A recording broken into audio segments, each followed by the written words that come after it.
Bueno, pues especial, ¿no? Por ejemplo, reencontrarnos con los personajes sabiendo que les espera un bonito final, pues, pues ha sido pues una experiencia más, una experiencia divertida, una experiencia bonita de las que se viven siempre que está rodando en Velvet.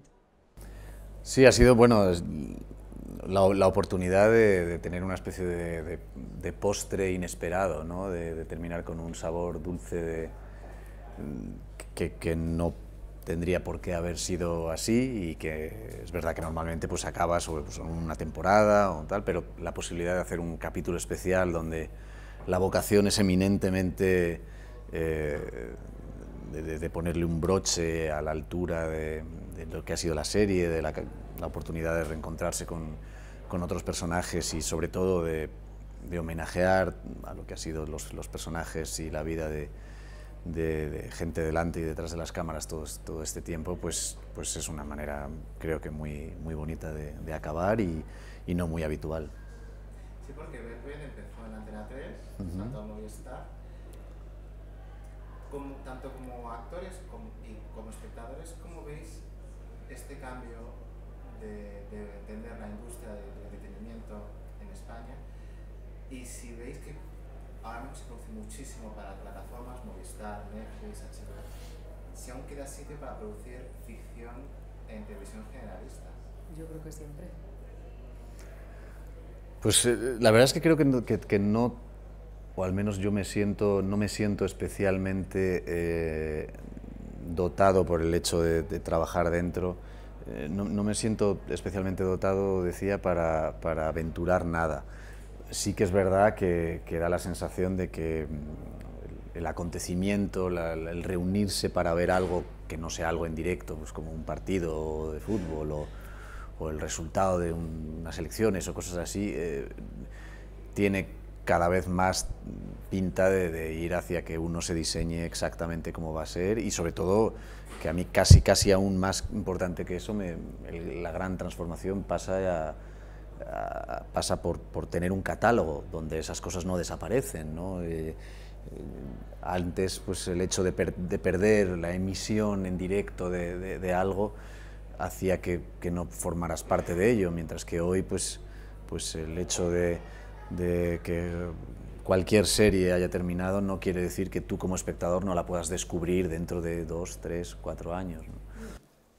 Bueno, las cadenas están empezando con sus propias plataformas también para poder seguir, o sea, para poder tener su contenido también ahí. Es más, yo creo que hace poco creo que se estrenó una serie para televisión española. Sí. Quizás debería tenerse en cuenta, más allá de la producción generalista, más allá de las audiencias, mirar más allá, porque muchas series, lo que ha dicho Diego, se redescubren plataformas. Sí, bueno, Promesas de Arena actualmente está en Amazon Prime para que la gente pueda seguir viéndola. Pues entonces, eso como industria debería también tenerse en cuenta. Sí, pero la pregunta a lo mejor es cómo se tiene en cuenta eso, ¿no? Es decir, antes era muy claro, si la audiencia funcionaba, seguías, se renovaba, era un éxito.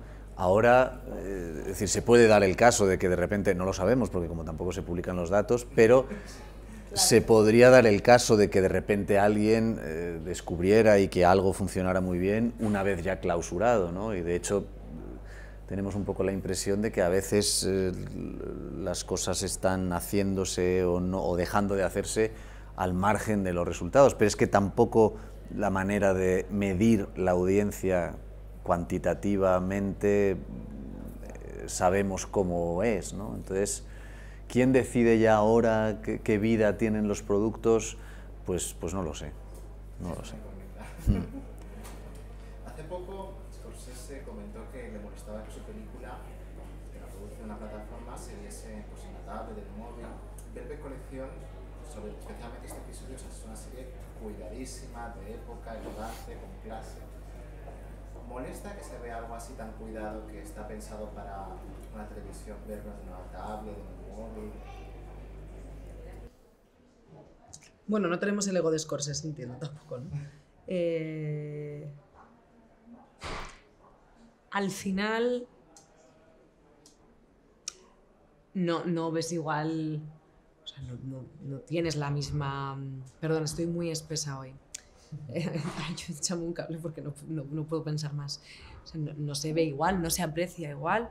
Bien verlo en una televisión que verlo en un móvil o en una tablet, pero hay momentos en los que estás en un viaje en un avión, o estás en un viaje en un tren o lo que sea, y tienes un momento para poder ver un rato tu serie favorita y puedes, o una película que te apetece ver, y puedes hacerlo desde ahí. Yo no me parece ni mal ni bien. O sea, yo creo que es que al final el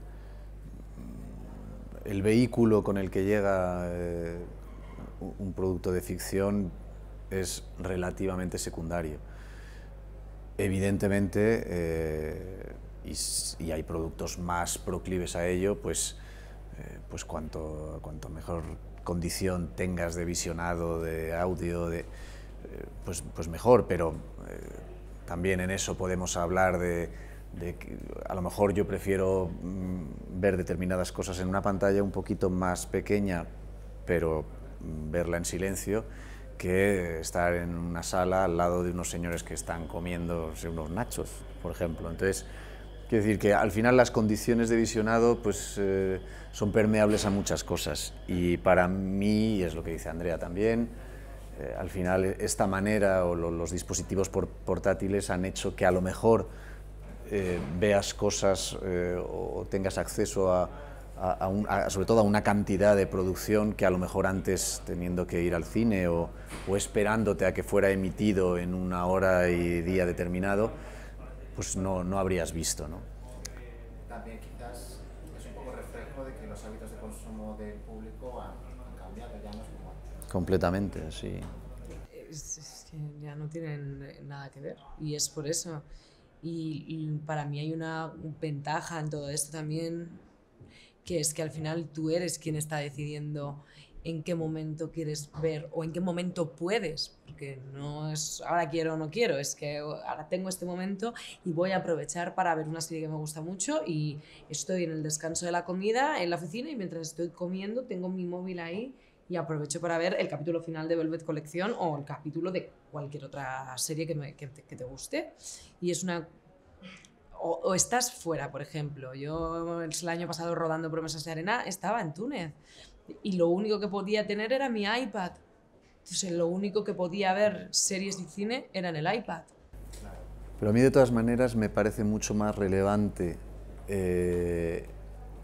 respecto a la llegada de las plataformas y tal, me parece más relevante el debate del contenido, de que esta especie de algoritmos en los que parece que estás como